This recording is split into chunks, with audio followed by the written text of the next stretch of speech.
son 4 o 5 cosas que tienen que aprender bien y que las vamos a ir repitiendo a cada rato para que se les quede claro. ¿Ya? Entonces, la farmacocinética se divide en absorción, distribución, metabolismo y excreción. La farmacodinámica tiene que ver más con la interacción de receptores. ¿Sí? ¿Cuál sería la importancia de la farmacodinámica en medicina? ¿Por qué es importante la farmacodinámica en medicina? ¿Qué se puede sacar de conclusión de estudios farmacodinámicos de una droga?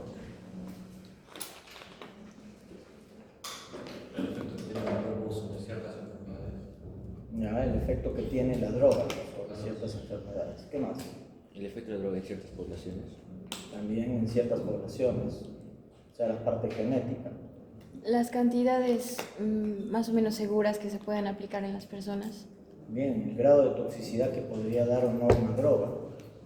¿Qué más?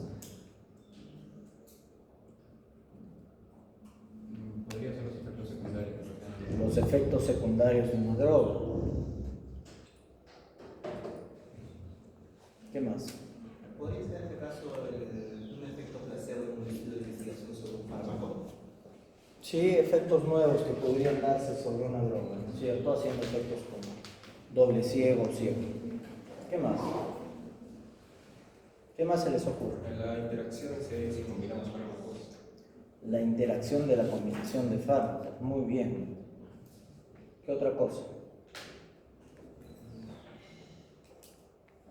Bueno, como se dan cuenta, hay un montón de cosas que nos puede dar un estudio farmacodinámico de una droga.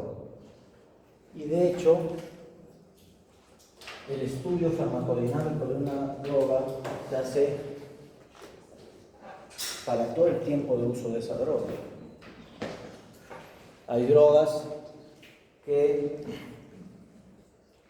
se han creado para cierta cosa y vamos descubriendo otras cosas. O vamos descubriendo que a los 10 años la mayoría de pacientes que usan esa droga les dio cáncer de, qué sé yo, tiroides. ¿Sí? Entonces esa droga sale en un anuncio de cuidado o directamente esa droga es sacada del mercado. ¿Sí? Como ha sucedido en un montón de drogas. ¿Ya? Entonces ese estudio se hace epidemiológicamente con todas las drogas. Entonces la farmacovigilancia, ¿sí?, ayuda a la farmacodinámica para ver los efectos que puedan ocasionar las drogas. Por ejemplo, ahora con el Ozempic, que es una droga para bajar de peso, está de moda y que de hecho yo ya he tenido pacientes que se la compran solo y se meten la dosis que les da la gana, ya mareados, ¿ya? Y sí, doctor, me he bajado de peso. A los 3 días viene con un infarto, o dejan de ver, tienen más infecciones urinarias, ¿sí? Porque además, como estos pacientes tienen sobrepeso u obesidad, no calculan la dosis y se la empujan como les da la reverenda gana. ¿Ya? Ni siquiera sé dónde la consiguen porque es algo que tiene que ser recetado, se vende bajo receta médica. Entonces ya hay un mercado negro de eso. Y así son varias drogas. ¿Ya? Hace 3 días encontraron en Villa El Salvador una farmacia que vendía clonazepam. ¿Sí? Encontraron como 60 cajas de clonazepam de diferentes marcas. Entonces los adictos a las benzodiazepinas iban ahí o la pedían por internet y te la mandaban en chalón a la casita para que te pelee tranquilo. ¿Sí? Fentanilo. Han encontrado un lugar donde venden fentanilo. ¿Sí? Eso ya son narcóticos, entonces esos van presos. Pero 125 cajas de fentanilo. Cajas. En cada caja vienen 100 cajitas de 10 ampollas. ¿Sí? O sea, 1000 ampollas por caja. Por 125 cajas, 125.000 ampollas. Una barbaridad. Y la vendían por internet.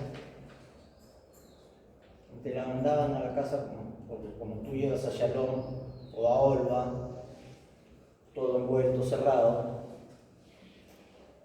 La mayoría de veces no tienen idea de qué están transportando.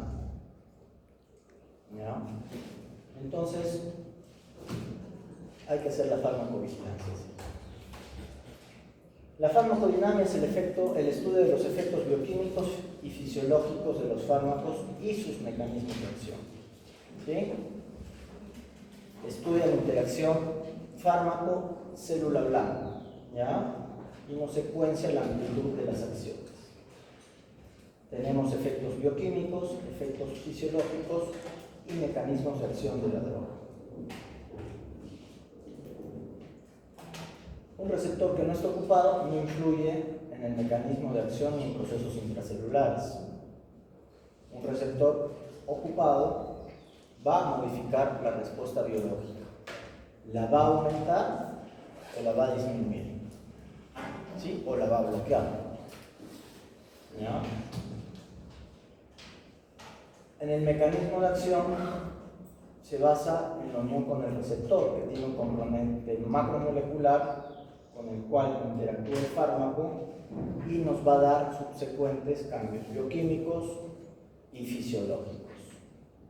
Los receptores de los fármacos, por otro lado, pueden ser proteínas, ácidos nucleicos, pueden ser lípidos, carbohidratos también. ¿Ya? Las proteínas pueden ser factores de crecimiento, hormonas, neurotransmisores. Y en los ácidos nucleicos nos sirve para la quimioterapia contra el cáncer y contra algunas enfermedades genéticas. Los receptores farmacológicos son las moléculas con que los fármacos son capaces de interactuar. ¿Sí? Interactúan y generan una modificación en la función celular, aumentándola, bloqueándola o disminuyendo. Entonces, ese cuadrito es muy importante. Se une la droga con el componente macromolecular y va a generar un primer cambio. ¿Sí? Este primer cambio, ¿sí?, va a generar otros cambios consecuentes al primer cambio, hasta que nosotros puede ver ser el cuarto cambio. ¿Sí? Hasta que nosotros vemos un hecho observable. ¿Ya? Y eso es lo que nosotros podemos medir, el hecho observable. Por ejemplo, si damos un antibiótico, reducción de la enfermedad. Eso lo podemos observar. El paciente ha mejorado, ya no se fiebre, la leucocitosis ha caído. ¿Sí? Ahora vamos a ver un ejemplo con depresión. A un paciente de 66 años acude por la consulta externa, refiere cefaleas y mareos. Usted le evalúa y encuentra 150-100 de presión. La frecuencia cardíaca está en 80, la respiratoria en 16 y la saturación en 95. Usted decide tratar esa hipertensión porque ya está teniendo un daño de órgano blanco, está produciendo cefalea. ¿Sí? Y le damos amlodipino de 10 miligramos cada 24 horas. ¿Cómo influiría aquí la farmacodinamia?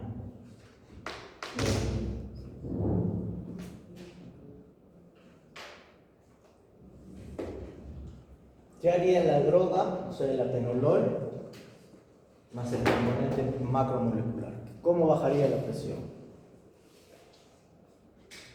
¿Cuál sería el primer cambio o el mecanismo de acción? ¿Bloquea los receptores beta adrenérgicos? No, Pero bueno, bloquea un receptor, que ya lo van a aprender, que es los canales de calcio. ¿Sí? Entonces, ¿qué pasa si bloqueas los canales de calcio? El primer cambio, el bioquímico, va a ser el mecanismo de acción o la acción de la droga. ¿Sí? Los demás van a ser efectos de la droga, hasta que vemos el efecto fisiológico que es observable. Entonces ya hemos visto, el mecanismo de acción va a ser que bloquea los canales de calcio. ¿Qué pasa si bloquea los canales de calcio? El calcio ingresa a la célula, entonces hay menos calcio intracelular. Bien, ese es un efecto. ¿Sí? Es un efecto que sobreviene a este cambio bioquímico. Si no hay calcio intracelular, ¿qué pasa? Suelta. ¿Qué? Hay una vasodilatación, porque se relaja el músculo liso. ¿Sí? No va a haber potencial de acción. Se relaja el músculo liso. Tenemos un tercer cambio. ¿Y qué pasa si se relaja el músculo liso? Endotelial. Baja la presión arterial. Ese es el hecho observable. Es el cambio fisiológico. ¿Sí? Entonces, el primer cambio es la acción o mecanismo de acción, que es un cambio bioquímico. Y los demás son efectos de la droga hasta que tenemos el hecho observable. ¿Sí? Entonces, el primer cambio no se puede ver. Va a haber una reducción del calcio, una relajación del músculo liso y la disminución de la presión arterial. ¿Ya? Solamente el primer cambio es la acción de la droga. Los demás son efectos de esa acción. ¿Sí? Acá está. La acción de la droga es bloqueantes canales de calcio. Y así se llama. Ese grupo de drogas se llama bloqueantes de canales de calcio. ¿Sí? Bajan la presión intracelular, relajan el músculo liso, producen vasodilatación y bajan la presión arterial, que es el hecho observable. Entonces concluimos de que el mecanismo de acción o la acción de la droga no es lo mismo que el efecto de la droga. ¿Sí? El mecanismo de acción es generalmente un cambio bioquímico que la droga produce en un grupo celular y no es observable. Y el efecto es todo lo demás que sigue a este primer cambio. En la farmacodinámica vamos a tener agonistas y antagonistas. ¿Qué es un agonista?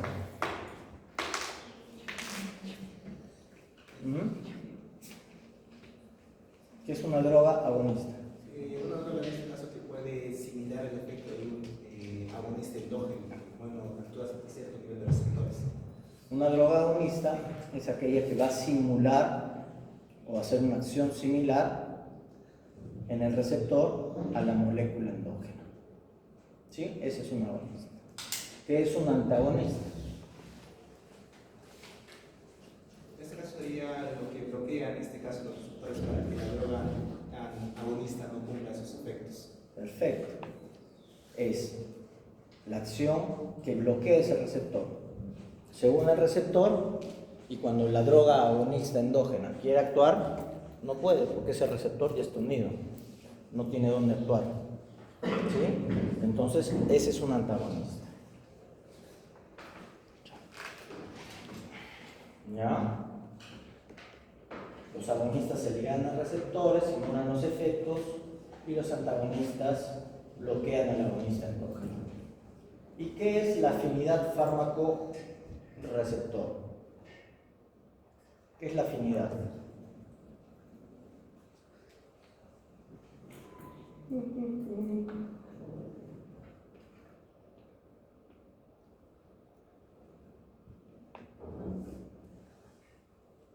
¿Qué es la afinidad, chicos? ¿Sentido común? Es ¿qué tan afín va a ser el receptor bueno, el fármaco al receptor? Porque van a haber fármacos que pueden ser más afines a los receptores y que tengan un mayor efecto que otros fármacos. ¿Sí? Es la capacidad de un fármaco de ligarse a un determinado receptor. ¿Sí?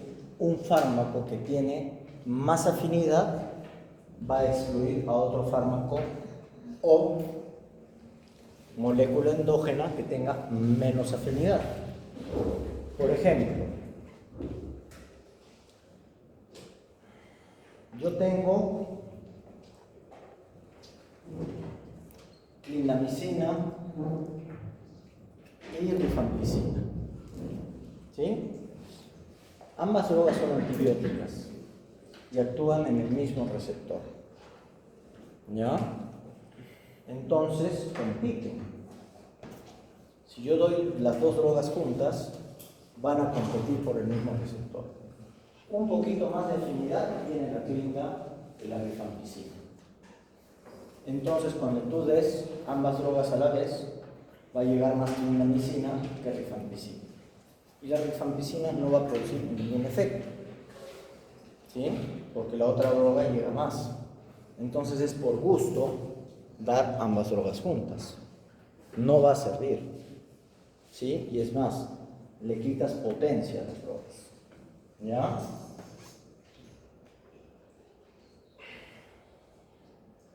Los sitios de acción de las drogas en las células tienen efectos generales y efectos particulares. ¿Ya?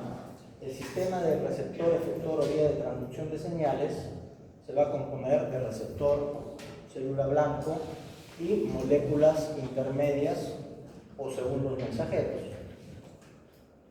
¿Ok? El receptor puede estar activo o inactivo. ¿Sí? Inactivo cuando tienes otra molécula que se une reversible o irreversiblemente y no puede actuar una molécula endógena o una tercera molécula. ¿Sí? Luego tenemos los segundos mensajeros. Los segundos mensajeros van a ser el AMP cíclico, MP cíclico, el calcio iónico, el inositol trifosfato y el óxido nítrico. ¿Ya? Vamos a tener receptores que van a ser de síntesis y de degradación. También influye mucho a qué receptores vaya la droga, si va a sintetizar o va a degradar. ¿Ya?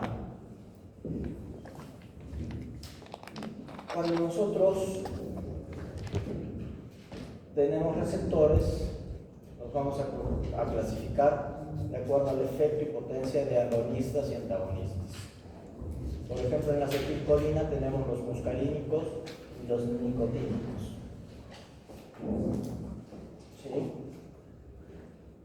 Además, tenemos otras drogas que no actúan sobre los receptores. No todas las drogas van a actuar sobre este sistema de receptores. Tenemos drogas que actúan por cambios bioquímicos. Por ejemplo, los antiácidos orales. ¿Sí? Tenemos varios tipos de antiácidos. Tenemos los inhibidores H2, está la ranitidina, cimetidina, famotidina, que ya los vamos a ver. Tenemos los bloqueantes de la bomba de protones, donde tenemos el omeprazol, lansoprazol, pantoprazol, etc. Y tenemos los antiácidos orales. ¿Sí? Los receptores, los bloqueantes H2 van a actuar directamente sobre los receptores H2 y van a actuar como antagonistas. ¿Sí? Los bloqueantes de la bomba de protones entran al citoplasma y actúan sobre ATP, ¿sí? Sobre la demilato ciclasa e inhiben la bomba de protones. Todos estos mediados por receptores. Pero los antiácidos actúan químicamente con el moco del estómago, produciendo una capa. Ahí no hay receptores. es un acto bioquímico. Producen una capa y el ácido clorhídrico que uno produce no le hace nada al estómago porque está esa capa que lo está cubriendo. ¿Sí? Entonces, tenemos drogas que median por receptores y algunas por cambios bioquímicos o químicos, perdón. Los receptores tienen ciertas características que son la afinidad, que como ya hemos visto es la capacidad de ligarse al receptor, la eficacia, cambiar su comportamiento al ligarse al medicamento, la capacidad de reacción al estímulo, que va a ser agonista total, agonista parcial y antagonista. ¿Qué es un agonista total?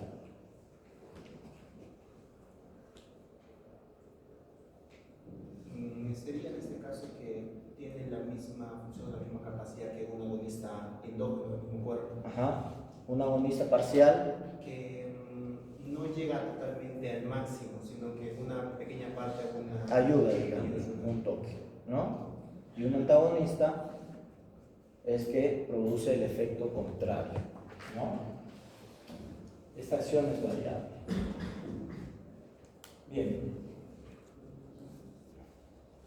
Vamos a ver un video con ¿cómo se llama? Con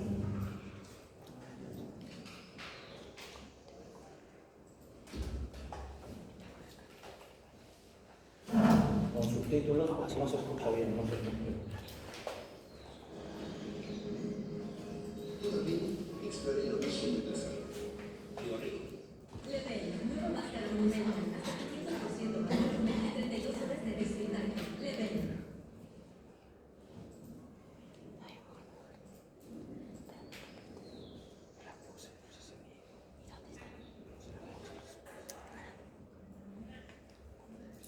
Traten de leer, ¿ya?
demostración que ya la van a ver en su casa cuando tengan.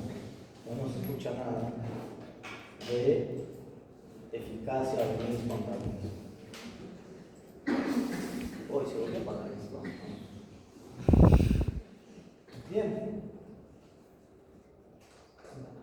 ¿Cómo es el mecanismo de acción de las drogas? Las drogas se unen a una parte de la célula. Generalmente está ubicada en la membrana celular, el citoplasma o el núcleo, donde se encuentra el receptor de la célula. La mayoría de receptores son enzimas, canales iónicos, proteínas de sostén o bombas iónicas. La droga se va a unir al receptor para producir una acción que va a desencadenar un efecto y que al final va a haber un efecto fisiológico que nosotros podemos medir. Entonces, afinidad de una droga es la capacidad de unirse o ligarse a un receptor. La eficacia de la droga es la capacidad de producir un cambio o modificación bioquímica en ese receptor.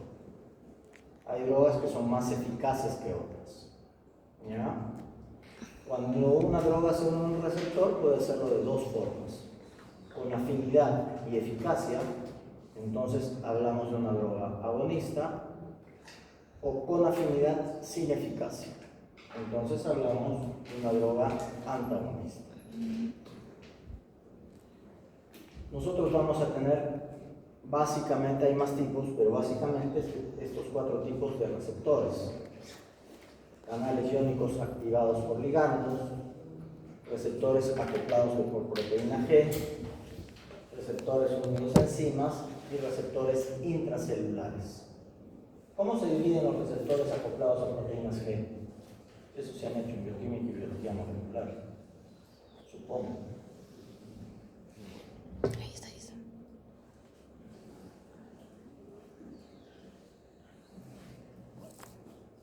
¿Cómo son? Este es un receptor, una proteína que se acopla a la proteína G. Esta es la proteína. Este es el receptor. Este de acá. Acoplado a una proteína, y esta proteína de membrana está acoplada a una proteína G.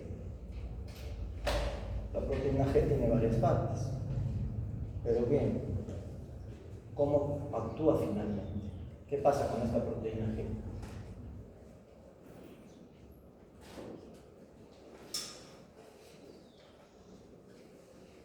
Ustedes este año van a dar su examen de básicas, ¿no?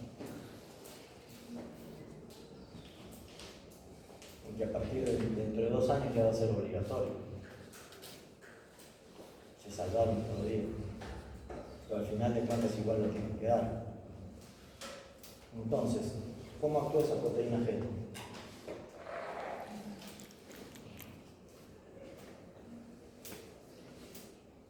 Se va a desacoplar una de las subunidades, ¿sí?, que puede ser inhibitoria o excitatoria. ¿No es cierto? Las proteínas G, hay proteína G inhibitoria y proteína G excitatoria. Y van a producir el efecto que nosotros queremos. Es así de simple. ¿Ya? Bien, las drogas agonistas tienen una acción y posteriormente un efecto. ¿Sí? Y los antagonistas tienen una acción y un efecto opuesto. O sea, miren cuántas diapositivas nos hemos gastado para repetirles lo mismo, de diferentes formas. Visto por adelante, por atrás, por arriba, por los costados. Entonces, cuando les preguntemos en el examen, por favor contesten. Se los ruego. ¿Ya? Porque estas vienen en los exámenes también de los steps y esas cosas. Bien. Los agonistas se unen a un receptor inactivo y estos van a inducir una conformación activa del receptor, y los antagonistas se unen al receptor sin producir un cambio conformacional. Lo que hacen es evitar de que otros se unen a ese receptor, otras moléculas. ¿Qué sucede cuando la droga antagonista usa el receptor? Lo que dijo su compañero, el receptor ya no puede ser utilizado por la sustancia endógena, ¿sí? Y ya no funciona. El ligando es el término que se usa para denominar a una sustancia que normalmente se une con un receptor determinado. Por ejemplo, la adrenalina, que es el ligando, se une a los receptores beta 1 en el corazón y produce taquicardia. Si nosotros, por ejemplo, damos el atenolol, que se une al receptor beta 1 también, pero lo inhibe, entonces cuando venga la adrenalina ya no va a producir ningún efecto y por el contrario la frecuencia cardíaca va a bajar, ¿sí? Por eso el atenolol se conoce como un beta blocker, un beta bloqueante, porque inhibe esos receptores beta. Entonces el atenolol ocupa el receptor de la adrenalina y la adrenalina no puede actuar. No existen receptores que sean específicos para drogas, pero sí hay drogas que son específicas para los receptores. De hecho, cuando nosotros estudiamos una droga, estudiamos primero la enfermedad, qué lo causa y qué receptores tiene. Y recién ahí se fabrica la droga para ese receptor, ¿sí? Pero no hay un receptor especial para la droga. Ese receptor va a ser para lo que causa la enfermedad, para la droga y para otras cosas. ¿Ya? Los receptores pueden ser proteínas, nucleoproteínas, ácidos nucleicos, lípidos y carbohidratos. ¿Cómo creen ustedes que debe ser la unión fármaco-receptor? ¿Sí? ¿Mediante qué uniones se puede unir la droga al receptor? ¿Qué uniones químicas conocen por las cuales una droga se puede unir al receptor?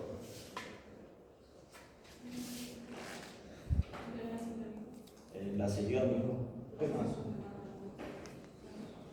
Fuerzas de Van der Waals. ¿Qué más?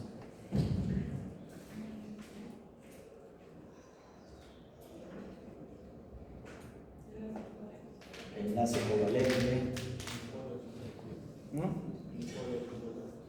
Dipolo, dipolo. ¿Qué más? Les falta uno. Ya han dicho enlace iónico, enlace dipolar, que es el dipolo-dipolo, el enlace covalente, las fuerzas de Van der Waals y los puentes hidrógenos. Sorprende, ¿no? Está bien, muy bien. ¿Sí? Son las 5 fuerzas básicas por las cuales existen uniones. ¿Sí? Eso yo voy a hacer preguntas de eso en el examen. ¿Sí? Porque eso se los toman en todos los exámenes. Como incluye bioquímica. Esa pregunta incluye bioquímica, fisiología y farmacología. Entonces ahí me bajé tres cursos. ¿Ya? Entonces tenemos el enlace iónico. Se produce un enlace positivo, de carga positiva, con una carga negativa del receptor o al revés. ¿Sí? Es un enlace relativamente débil, el enlace iónico. Después tenemos el enlace dipolo-dipolo o dipolar. Se establecen zonas relativamente positivas con zonas relativamente electronegativas. El iónico era positivo y negativo. Esto es relativamente positivo y relativamente negativo. También son enlaces débiles. Luego tenemos los puentes de hidrógeno. Es parecido a un enlace dipolar, pero la zona electropositiva, la va a dar el hidrógeno y la zona electronegativa la va a dar otro compuesto, por ejemplo el oxígeno. Pero la electropositiva siempre va a ser el hidrógeno. Tenemos los enlaces covalentes en los cuales el receptor con el ligando comparten electrones, ¿sí?, en la última órbita. Al compartir electrones se convierten en una sola molécula. Generalmente estos enlaces son irreversibles, ¿sí? Y es por eso que saber por qué cada enlace es importante. Y tenemos las fuerzas de Van der Waals, ¿sí? Es muy pequeña, son las fuerzas más débiles, usan la fuerza de gravedad como unión, ¿ya? Y para esto deben tener cierto tamaño, peso atómico, las drogas y el ligando. ¿Qué es lo importante? Saber de que esta es la más débil. Los iónicos y los dipolo-dipolo son relativamente débiles y los covalentes son fuertes. Entonces nos ayuda con la duración y la capacidad de una droga, ¿sí? Por ejemplo, cuando nosotros nos intoxicamos, muchos de los suicidios o intentos de suicidios en este país se hacen por carbamatos u organofosforados. Los carbamatos son los venenos para hormiga, venenos para rata, venenos para algunos insectos.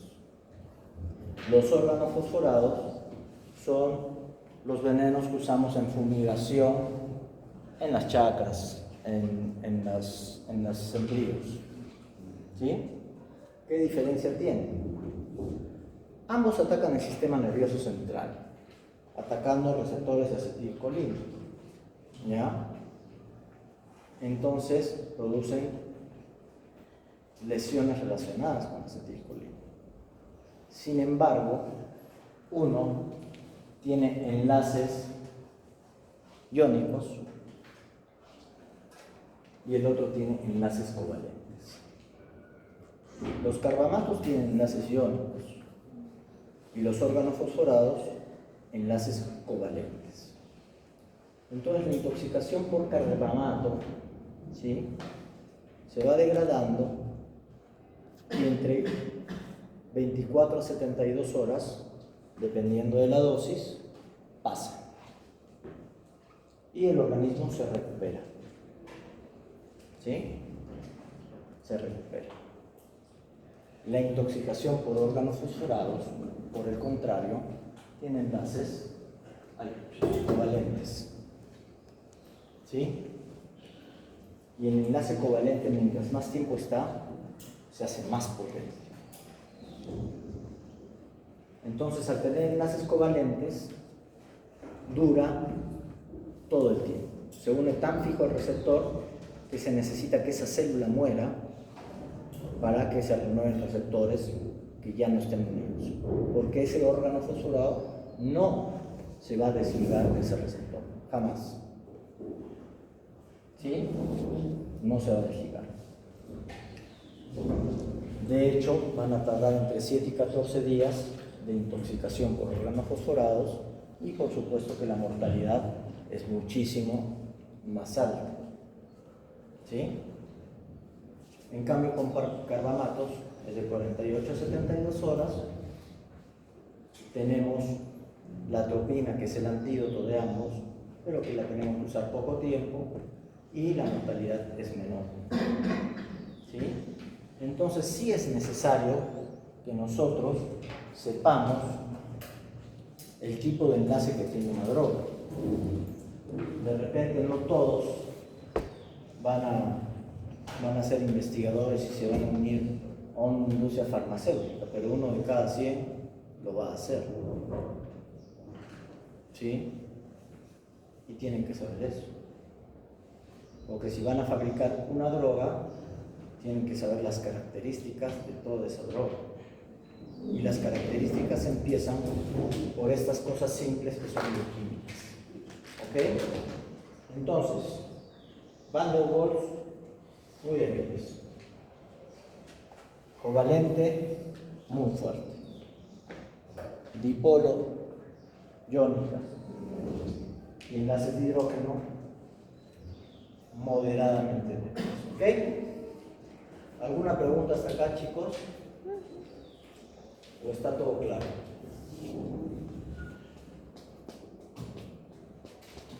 Bien, y ahora vamos a ver el último video.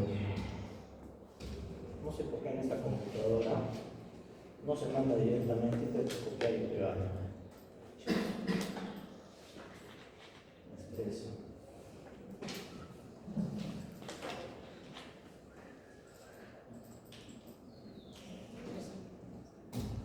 Díganle a la Uber que pague un YouTube Premium. Por aquí.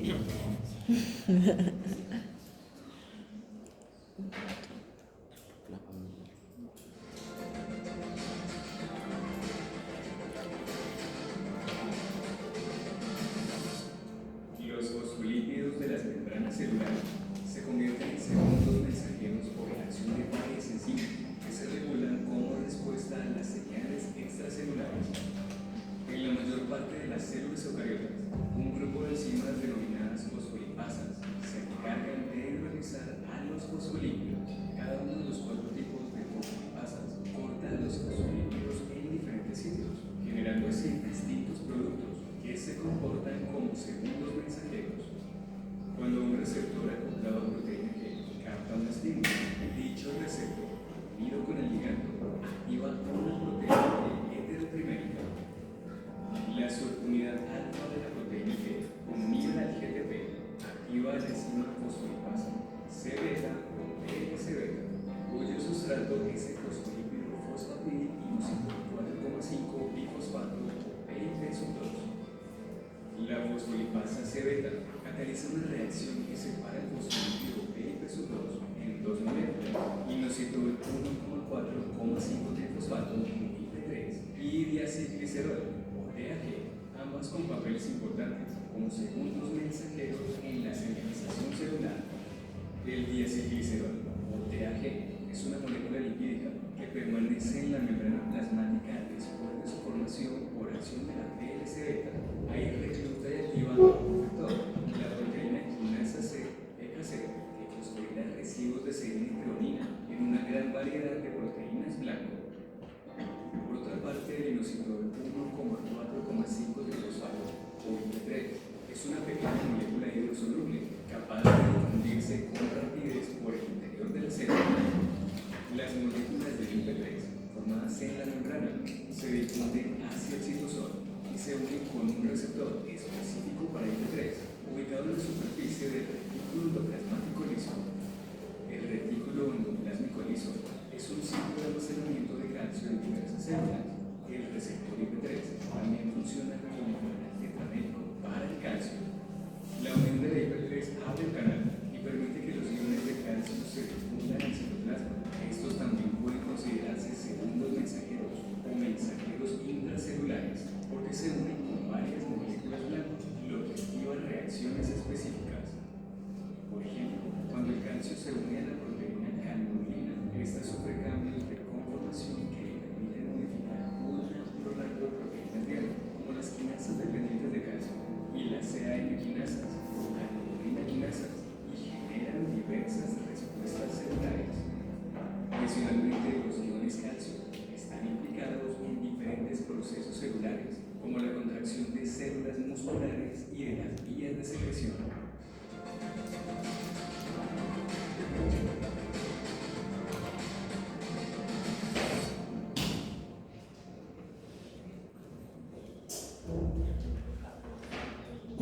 Bien, ¿alguna pregunta, chicos?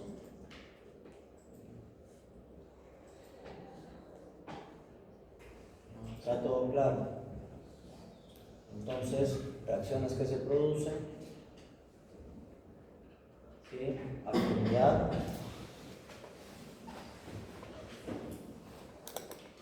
potencia, y tenemos que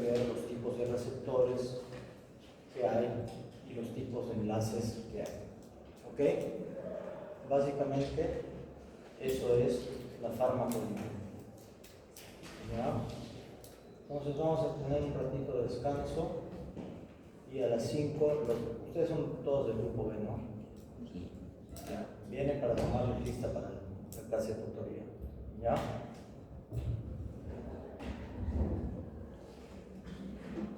Porque ustedes tienen clase de tutoría a las 5. ¿No? ¿O es el lado? Algunos. Mixto. Mixto.